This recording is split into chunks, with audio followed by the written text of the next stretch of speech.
Graça e paz, meus irmãos. Eu sou o pastor Evandro Teixeira e nós estaremos dando seguimento à nossa EBD Inovadora, às nossas lições bíblicas aqui na carta de Paulo aos Coríntios. Desde já eu quero convidar você para que juntos nós possamos fazer uma oração antes do início desta aula. Amado Jesus, nós te agradecemos por esse trimestre, Senhor, um trimestre abençoado, um trimestre de conhecimento, e que o Teu Espírito, Senhor, nos faça entender essas lições para que no próximo domingo, sendo assim, nós possamos ministrar uma boa aula aos nossos alunos em nome de Jesus. Amém. Amados irmãos, hoje a 13ª lição nos apresenta 3 objetivos. O primeiro é praticar a autoavaliação sincera. O segundo é buscar a conversão e a santificação diariamente. E o terceiro é viver debaixo da comunhão do Espírito Santo. A nossa lição, como sempre, tem 3 pontos. No primeiro, a gente vai falar sobre toda a questão será resolvida. No segundo ponto, autoridade para edificar e não destruir. E no terceiro ponto, a bênção apostólica. Então, vamos dar início à nossa lição. Aqui no capítulo 13, a gente vai começar falando sobre toda a questão será resolvida. Esse é o nosso primeiro ponto. Toda a questão será resolvida. No primeiro subponto, 2 ou mais testemunhas. A gente pôde observar lá no capítulo 12, na nossa lição anterior, que Paulo ele já vem falando dessa terceira viagem. Né? Lá no capítulo 12, no verso 14, ele vai falar isso, que é pela terceira vez eu estou pronto a ir ter convosco. Tá? E Paulo está defendendo a sua autoridade apostólica. E em meio a essa defesa, ele vem falar que ele não é um aproveitador, lá no capítulo 12, verso 14. Então, ele vai... a gente entra no capítulo 13, no subponto 1, 2 ou mais testemunhas. O verso primeiro diz da seguinte maneira: essa é a terceira vez que vou ter convosco. Por boca de 2 ou 3 testemunhas, toda a questão será decidida. Então, o que é que ele faz aqui? Paulo fez questão de mencionar a visita programada mais de uma vez, lá como a gente viu no capítulo 12, verso 14, e ele enfoca a importância dela, o mesmo alerta feito aos pecadores impenitentes durante a segunda visita. Então, ele vem nessa defesa do seu apostolado e nessa defesa da acusação de que ele teria sido pesado à igreja de Corinto, ele vem alertando, né, a igreja ali naquela cidade. No verso 2, ele vem até fazer um alerta dobrado, vamos dizer assim, porque no verso 2 do capítulo 13, ele disse: já o disse anteriormente, e torno a dizer, como fiz quando estive presente pela segunda vez, agora estou ausente. O digo aos que outrora pecaram e a todos os mais que, se outra vez for, não os pouparei, ou não os perdoarei, numa outra tradução. Então, ele não queria encontrar naquela igreja alguns tipos de problema que ele vem relatando já desde o capítulo 12. Eu repito, aqui nós estamos lidando com uma carta, com uma epístola, e ela tem uma sequência lógica. Tá? Lá no capítulo 12, ele vem falar das questões de que ele está fazendo alerta, e que ele não queria encontrar naquela igreja. Lá no capítulo 12, no verso 20, ele vai dizer assim, olha, que ele não espera encontrar que não haja entre vós contendas, invejas, iras, porfias, detrações, intrigas, orgulhos e tumultos. Então é isso que ele está alertando aqui no capítulo 12, aqueles que pecaram, ou seja, aqueles que lá no capítulo 12, versículo 20, estão cometendo essas situações aí. Inclusive essas questões, por exemplo, das contendas.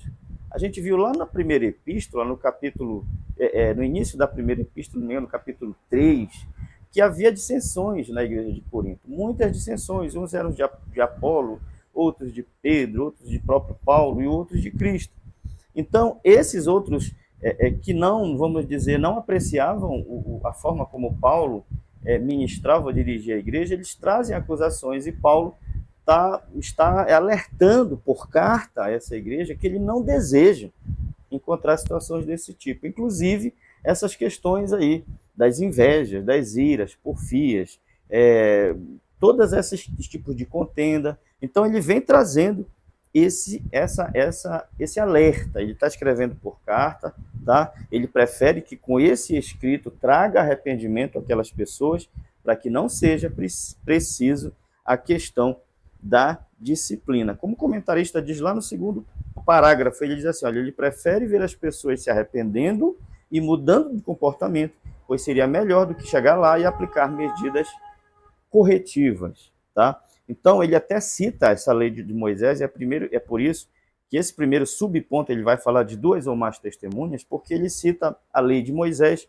trazendo a questão da presença de testemunhas. Lá em Deuteronômio 19:15, por exemplo, e o comentarista traz essa referência, faz a questão da acusação, que não se levantaria acusação contra uma pessoa por qualquer pecado ou crime, se não fosse por 2 ou 3 testemunhas. Jesus também, lá no capítulo 18, verso 16, falando da questão do pecado de um irmão, se o irmão não quisesse perdoar o seu irmão, que fosse levado à igreja, na presença de 2 ou 3 testemunhas, fosse confirmada toda aquela situação. Então é por isso que esse primeiro subponto, Paulo, o comentarista, de uma forma interessante, diz assim, que 2 ou mais testemunhas. É porque haviam aqueles que acusavam o apóstolo Paulo de ser pesado à igreja, aqueles que haviam cometido pecados gravíssimos ali. Paulo escreve essa epístola falando que ele vai a terceira vez ali. Essa epístola tem o motivo de trazer uma repreensão, para que quando ele fosse ali, não fosse preciso aplicar medidas corretivas. E em ele chegando àquele lugar, a situação que ele encontrasse ali, seria necessário que houvesse essa questão de 2 ou mais testemunhas para confirmar o que estava acontecendo ali e se houve arrependimento, perdão, ou se seria necessário uma punição para aqueles que persistiam em seus delitos e em seus pecados. No segundo subponto, façam o bem e serão aprovados. Capítulo 13, versículo 3, diz assim, ó, posto que buscais prova de que em mim, Cristo fala, o qual não é fraco para convosco, antes é poderoso em vós. Então façam bem e serão aprovados. Aqui o apóstolo Paulo, é interessante que no capítulo 3, ele traz justamente essa questão. Vocês acham que eu não tenho, não é Cristo não fala por mim? Vocês acham, estamos aqui, claro, parafraseando, né?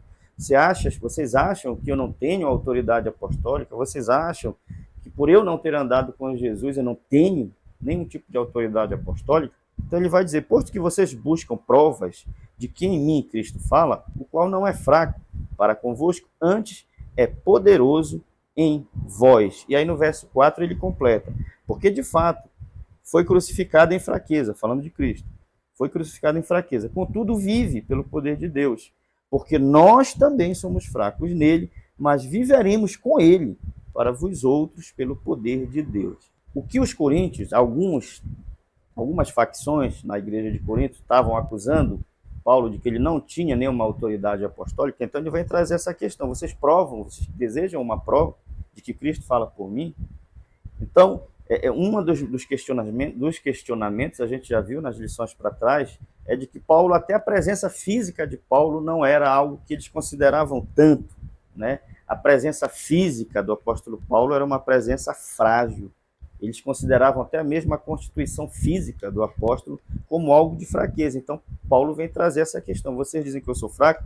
Cristo foi fraco no sentido de que Cristo estava numa natureza como homem, ele foi crucificado, ele morreu, mas ele ressuscitou ao terceiro dia.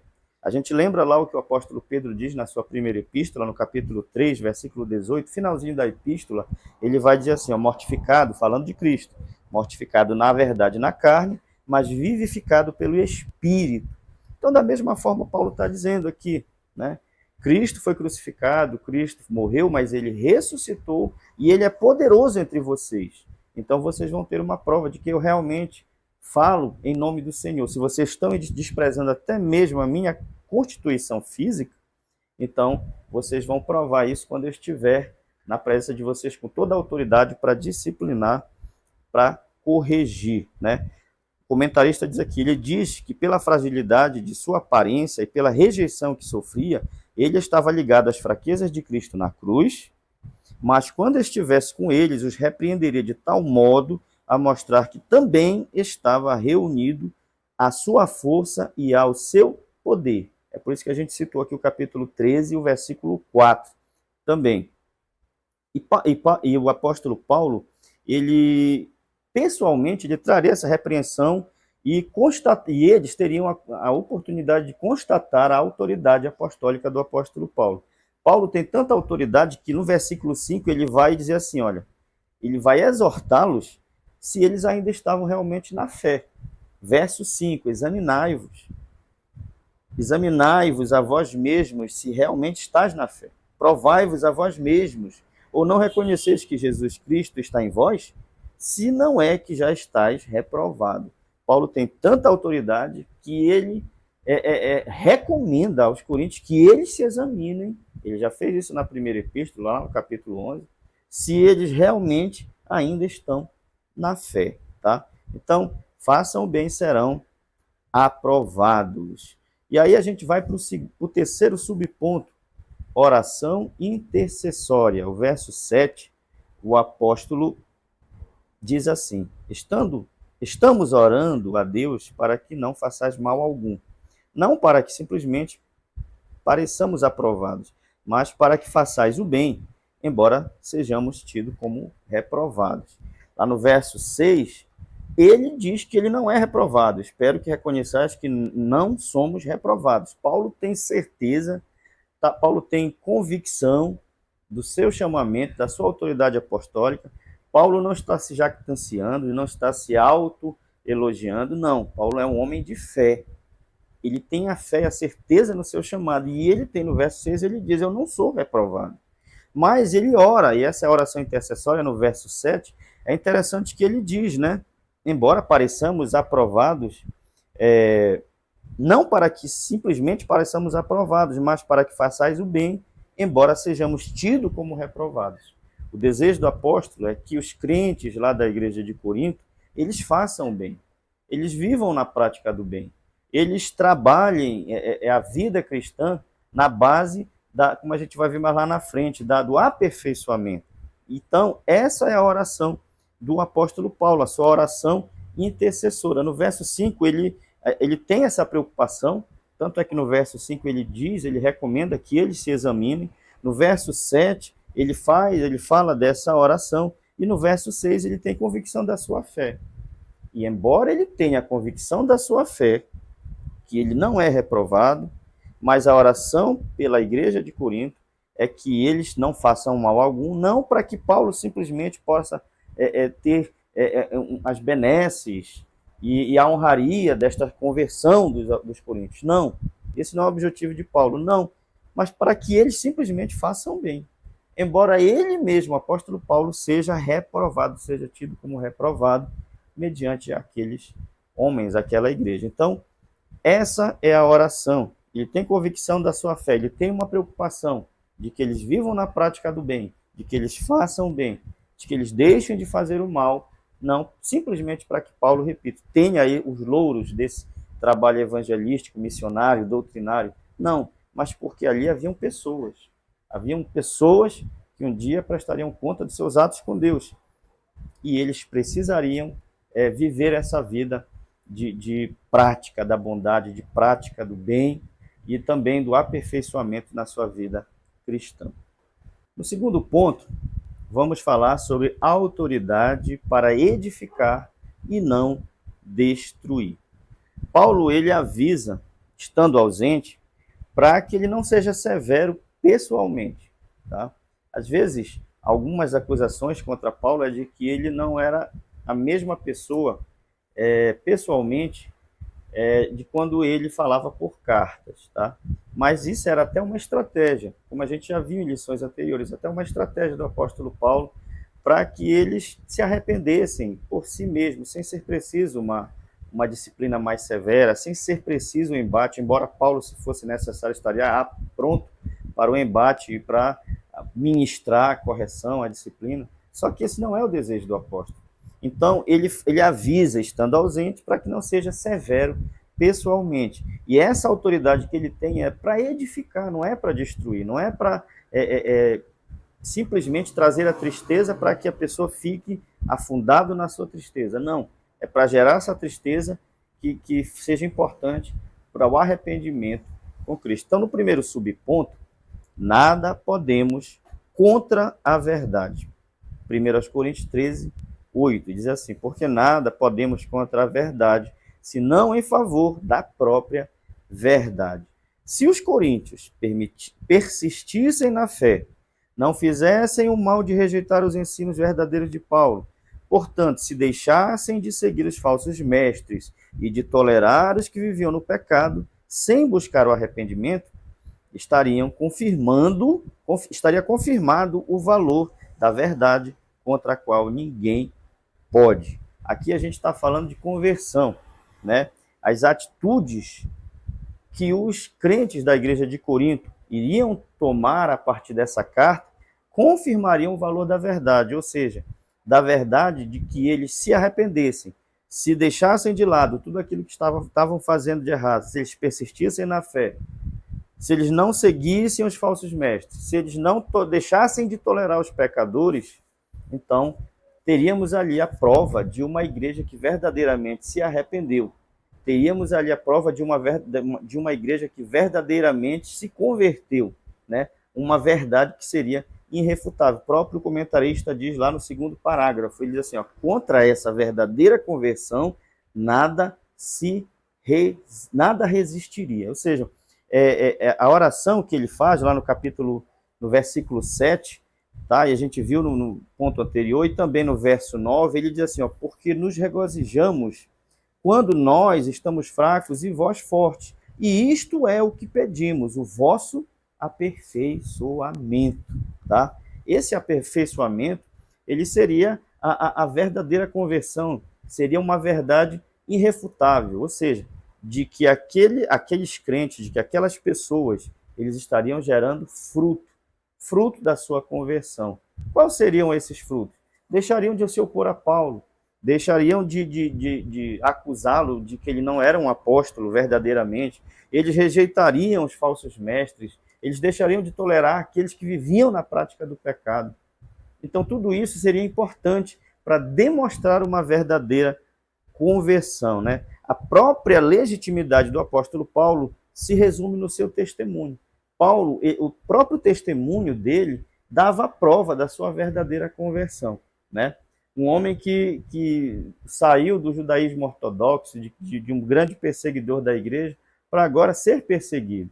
Contra essa verdade, nada se podia acusar, né? Nada podemos contra a verdade. Então, Paulo ele vem demonstrar a sua própria vida como uma prova da legitimidade do seu apostolado.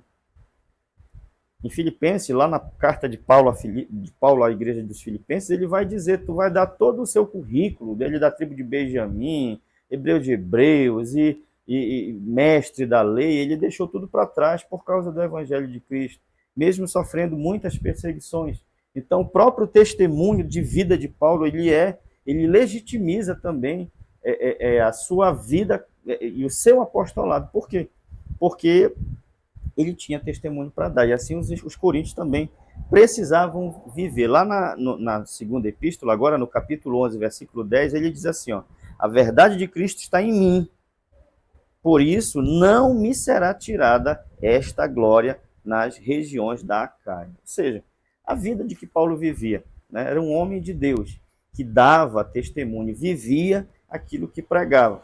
E os coríntios também precisavam viver na prática da verdade, no aperfeiçoamento, na vida cristã, sendo levada de uma forma efetiva, em comunhão com Deus, se aperfeiçoando cada vez mais, e contra estas verdades, ninguém pode alguma coisa.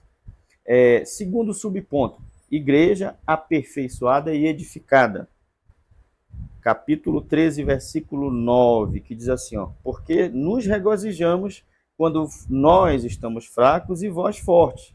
E isto é o que pedimos, o vosso aperfeiçoamento. E aí é interessante que Paulo fala aqui, né? Ele se alegra, mesmo ele estando fraco, contanto que isso trouxesse alguma fortaleza, alguma fortificação para aqueles crentes ali, e isto é o que ele pede, ele faz a oração, o aperfeiçoamento da vida dos crentes da igreja de Corinto. Paulo expôs os motivos pelos quais estava orando e deixou claro que o seu propósito não era provar nada aos críticos, mas sim ver a igreja aperfeiçoada e edificada na verdade. Tá? Essa palavra aperfeiçoamento no original grego é katartisis, é um substantivo que fala do fortalecimento, do treinamento da alma por meio da disciplina e da instrução. Essa é a palavra catartises, do aperfeiçoamento desse substantivo. Trocando em miúdos, fala muito, isso tem muito a ver com a santificação. O que é a santificação? É separação. O que é santificação? É fazer o contrário do que o mundo faz. Se o mundo está indo por esse caminho, eu vou por esse. Se o mundo diz que eu devo fazer isso, eu vou fazer isso. Isso tem a ver com aperfeiçoamento. Catartises, ele tem esse significado, esse fortalecimento, esse treinamento da alma, por meio de disciplina e de instrução. Agora é interessante que o comentarista diz aqui, olha, isto é o que trazia o regozijo para a vida do apóstolo Paulo, né? O aperfeiçoamento da igreja, né? Isto estava comprometido com o uso da sua autoridade para edificação e não para a destruição da igreja. Embora aquele que edifica precise de vez em quando demolir uma parede ou outra, o propósito é sempre que os escombros do pecado dê lugar a uma nova vida e a um edifício de Deus, tá? O que Paulo ele deixa claro aqui é que essa solidez na vida espiritual muitas das vezes vai precisar demolir, derrubar as paredes do pecado. A gente sabe que quando precisamos fazer uma reforma na nossa casa, no nosso local onde a gente vive, muitas das vezes é preciso derrubar para construir, é preciso fortalecer o alicerce, e isso realmente vai trazer alguma demolição, mas tudo é para que haja uma solidez numa nova construção, né? Solidez na vida espiritual também é assim. Às vezes a gente vai precisar deixar de lado algumas coisas, abandonar edifícios, abandonar prédios que já estão, paredes que já estão desgastadas pelo pecado, para que possamos construir, para que o Espírito Santo possa edificar sobre a nossa vida e sermos edifício de Deus, casa de Deus, fortalecidos na fé cristã. A autoridade que o Senhor lhe conferiu poderia ser usada tanto para edificação como para destruição, mas Paulo escolhe usá-la apenas para a edificação. No verso 10 ele vai dizer assim, ó: portanto, escrevo estas coisas, estando ausente, para que, estando presente, não venha a usar de rigor, segundo a autoridade que o Senhor me conferiu, para a edificação e não para destruir. Então, o propósito da autoridade apostólica de Paulo aqui, a autoridade que ele tem, é para edificar e não para destruir. Terceiro subponto: aperfeiçoai-vos e consolai-vos. O verso 11, ele diz assim, ó: aperfeiçoai-vos, consolai-vos, sede do mesmo parecer, vivei em paz, e o Deus de amor e de paz estará convosco. Aqui a recomendação dele, lá no verso 10, a gente já leu, e aqui ele fala a palavra aperfeiçoai-vos. É interessante que no ponto anterior ele falou de aperfeiçoamento, catartises, e aqui ele usa a palavra aperfeiçoai-vos, que é catartizou, ela tem a mesma raiz etimológica, mas alguma variação. Lá é substantivo, aqui é verbo, e o verbo no imperativo. O que é que ele está dizendo? Aperfeiçoai-vos, ele está dando uma ordem. Consolai-vos, sede do mesmo parecer, vivei em paz, e o Deus de amor e de paz estará convosco. Essa palavra catartizo, esse verbo no imperativo grego, fala de ajustar alguma coisa, de consertar, de colocar em ordem, fazer o que se deve ser. É justamente aquilo que a gente falou anteriormente, é destruir paredes velhas do pecado e construir um novo prédio, novas paredes, para o fortalecimento da vida espiritual. Essa palavra, irmãos, nos dias de hoje, trocando em miúdos, ela fala de santificação, de buscar a santificação. Isso a gente tem uma grande recomendação no Novo Testamento, não somente Paulo, o autor aos Hebreus vai falar isso, e todos os autores do Novo Testamento, sobre a questão e a necessidade da santificação. Esse aperfeiçoamento fala disso. Mas é interessante aqui os cuidados que os coríntios deveriam ter. O comentarista chama isso bem a atenção, e eu recomendo aos professores que busquem bem isso. Lá no segundo parágrafo, o comentarista diz assim, ó, Paulo os exorta ao aperfeiçoamento, que desde o início já recomendava. Os coríntios, assim como nós ainda hoje, precisavam estar atentos a certos cuidados. E aqui o comentarista ele começa a enumerar alguns. O primeiro deles é o aperfeiçoamento, né? O capítulo 13, versículo 11, aperfeiçoai-vos, né? O aperfeiçoamento, o que exige constante autoexame. Verso 5, né? Que eles deveriam se examinar para saber se eles ainda continuavam na fé, né? Para que ninguém retorne à carne depois de já ter discernido a vida espiritual, tá?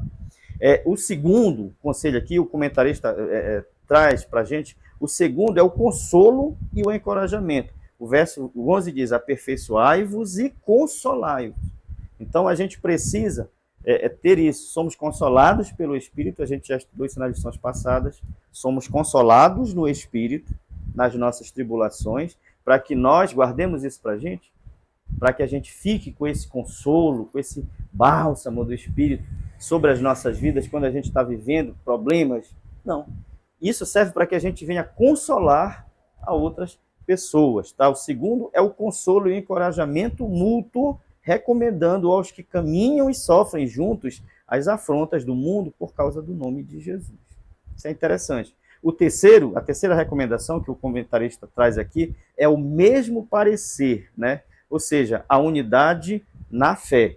O verso 11 diz assim, ó, aperfeiçoai-vos, consolai-vos, sede do mesmo parecer. Ou seja, viver a unidade da fé, vivermos em união, vivermos na unidade dessa fé que um dia nós abraçamos, né? No nome de Jesus e nas doutrinas fundamentais que aprendemos convivendo nessa unidade. E o quarto e último conselho é a paz, né? Aperfeiçoai-vos, consolai-vos, sede do mesmo parecer, vivei em paz. O quarto é a paz, o elo da perfeição e o árbitro de todas as coisas que deve prevalecer entre os irmãos na igreja de Cristo, a paz que vem de Deus, tá? A paz, somos como filhos de Deus, nós temos paz com Deus, nós temos a paz de Deus, que excede todo o entendimento, e nós precisamos viver em paz com os homens. Então é esse alerta, esses conselhos que o apóstolo Paulo dá no versículo 11, e o comentarista, ele esquarteja bem esse versículo aqui, trazendo esses 4 conselhos, tá? Nós não somos mais inimigos de Deus, né? Somos amigos, temos paz com Deus. Nós temos a paz de Deus para enfrentar todos os problemas e dificuldades nessa vida. E nós precisamos viver essa paz também com os homens. E aí no final, no verso 12, o verso 12 diz assim, ó, saudai-vos uns aos outros com o ósculo santo. Todos os santos vos saúdam, tá? Saudar um ao outro com um beijo. O ósculo é beijo, né? Beijo santo, prática radicada na cultura da época e era o costume recomendado naqueles dias. Aqui a gente tem um costume mais diferente. Nós vivemos no lado ocidental, né? Aqui a gente não tem a cultura do Oriente é uma cultura muito mais de carinho, né? Lá eles tinham essa prática do beijo, o ósculo santo, e é isso que Paulo recomenda aos crentes da igreja de Corinto, demonstrando esse amor expresso também através de gestos e atitude de uma forma bem meiga e carinhosa entre os irmãos. No ponto 3, a bênção apostólica. No encerramento de sua segunda carta à igreja de Corinto, temos a nossa famosa bênção apostólica que nos abençoa sempre e a todos na conclusão dos cultos. É aquela bênção que nós recebemos dos nossos pastores ao final das nossas reuniões, dos nossos cultos.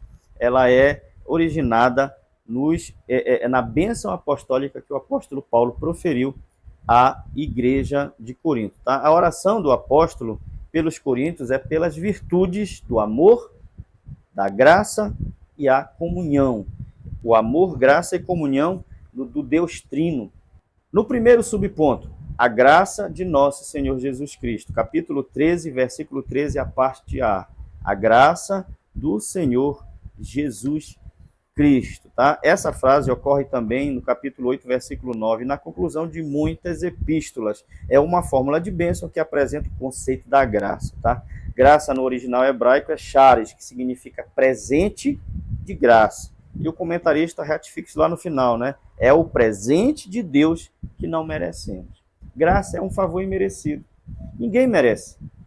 Aprove ao Senhor, na sua bondade, na sua benevolência, nos presentear com um presente de graça que a gente não merecia, mas que é algo que vem do coração de um Deus amoroso. E essa graça, ela é a graça de Deus que nos traz a salvação. Efésios capítulo 2, versículo 5, Paulo falando aos Efésios, ele diz assim, ó, estando nós ainda mortos em nossas ofensas, nos vivificou juntamente com Cristo. Pela graça sois salvos. Ou seja, nós estávamos mortos em nossas ofensas e delitos, mas ele nos vivificou juntamente com Cristo. E tudo isso pela graça.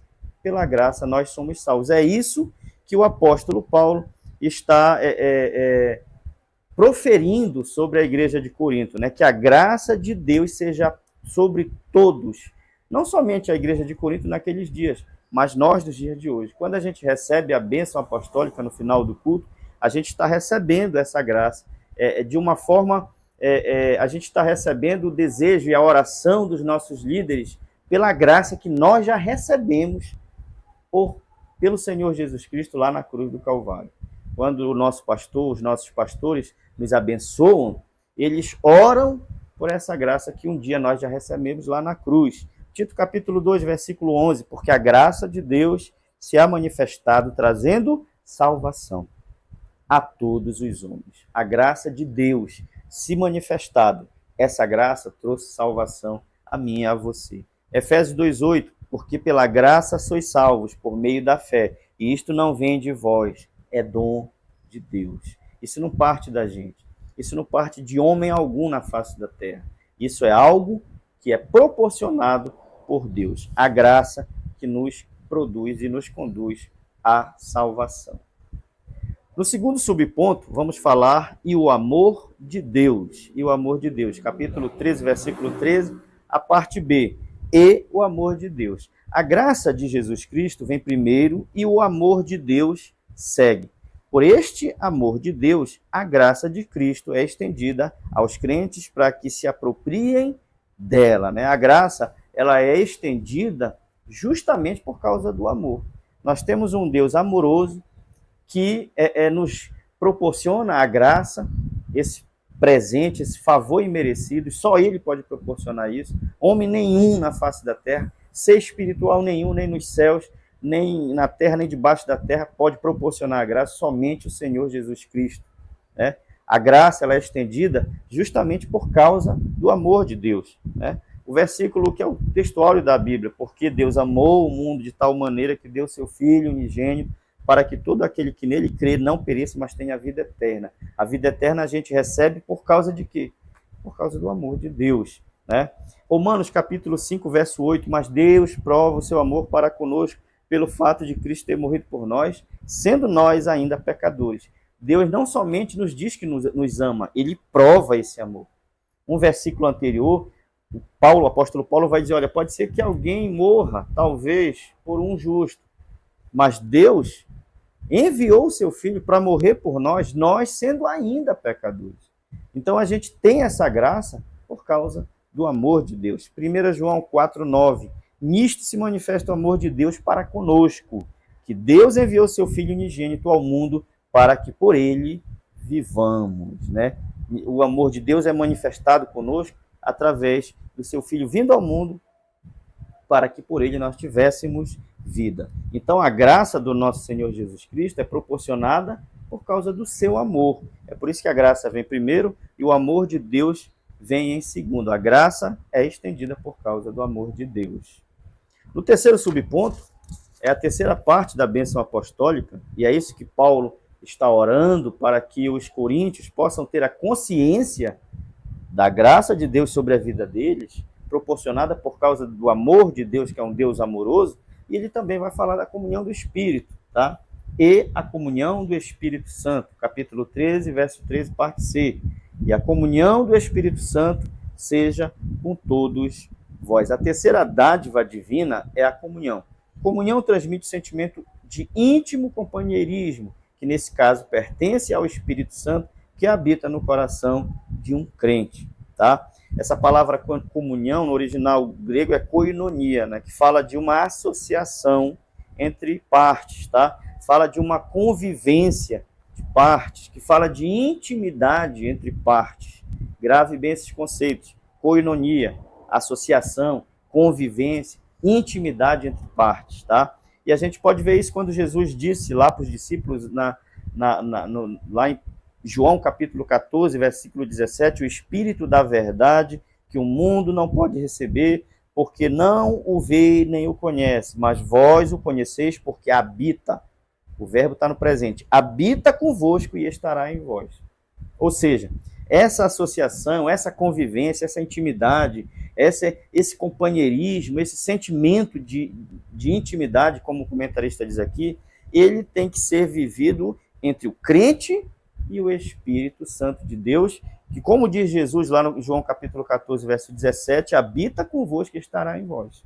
Paulo falando também aos Coríntios, 1 Coríntios 3,16, ele vai dizer assim, não sabeis vós que sois o templo de Deus e que o Espírito de Deus habita em vós? Observe novamente a palavra habita no tempo presente, dizendo que nós temos a presença, a habitação do Espírito agora, atualmente. E Paulo, lá na primeira epístola, vai dizer que nós somos o templo de Deus. Não sabeis que vós sois o templo de Deus e que o Espírito de Deus habita em vós? Eu e você somos casa de Deus, somos moradas de Deus. E precisamos viver essa associação. Precisamos viver essa convivência. Precisamos viver essa intimidade com o Espírito. 2 Timóteo 1,14, Paulo dando recomendações a Timóteo, ele vai dizer assim, ó, guarda o bom depósito pelo Espírito Santo que habita em nós. Olha Paulo recomendando ao apóstolo, a Timóteo, guarda aquilo que você recebeu pelo Espírito Santo que habita em mim e em você, habita em todos nós. Novamente a gente vê o Espírito Santo habitando em nós no tempo presente, né? A intimidade e a parceria com o Espírito Santo estão disponíveis a todas as pessoas. Ela estava disponível para os coríntios naqueles dias. É por isso que o apóstolo vai dizer, a graça do Senhor Jesus Cristo, o amor de Deus, vosso Pai, a comunhão do Espírito Santo estejam em vocês, né? A graça do Senhor Jesus Cristo, o amor de Deus, a comunhão do Espírito Santo sejam com todos vós. Era com os coríntios, é conosco também nos dias de hoje. Que nós possamos viver essa comunhão, que nós possamos viver essa intimidade, essa convivência, essa associação com o Espírito Santo nas nossas vidas. E como é que eu posso fazer isso, pastor? É buscando a presença de Deus. É meditando na palavra de Deus. É orando em todo o tempo. É louvando ao Senhor. É jejuando. É evangelizando. Assim, nós teremos mais e mais intimidade com o Senhor Jesus Cristo, com o nosso Deus, por meio do seu Espírito que habita em mim, que habita em você. Aplicação pessoal. Graça divina, amor divino e comunhão divina são ofertados a cada pessoa que põe a sua fé e confiança em Jesus Cristo. Assim nós encerramos este trimestre. Que seja um trimestre de bênção, que a nossa oração é para que esse trimestre possa ter trago a cada um de nós. E acredite, para mim também trouxe mais e mais conhecimento de Deus, mais e mais descoberta, mais e mais ensinamentos que vão ficar para toda a nossa vida. Amados, todas as vezes que nós lermos a palavra de Deus, nós sempre descobriremos coisas novas se nós estivermos com o coração aberto, com o espírito acessível, para receber as palavras do nosso Senhor Jesus Cristo. Eu quero orar com você, encerrando essa pré-aula, em nome de Jesus. Nós te agradecemos, Jesus, por esses momentos de ensinamento da Tua Palavra e que os nossos professores possam ter uma boa aula no domingo, se assim for da Tua vontade, se você não voltar até lá, que nós possamos ter uma aula abençoada e um ótimo encerramento de trimestre. Obrigado, Senhor, pelas descobertas, pelos ensinamentos, pela edificação nas nossas vidas no dia de hoje, em nome de Jesus. Amém. Desde já eu convido você a curtir este vídeo, a comentar, a compartilhar esse vídeo, para que ele possa ter um alcance maior, para que outras vidas possam ter acesso a esse material, para que outras pessoas possam descobrir a EBD Inovadora e também guardarem essa ferramenta importante através das mídias digitais, para que mais vidas possam ser abençoadas em nome de Jesus. Meus irmãos, nessa última lição será será ministrada nesse último domingo do ano de 2024. Nós aqui da EBD Inovadora queremos agradecer a sua companhia, a sua interatividade ao longo desse ano de 2024.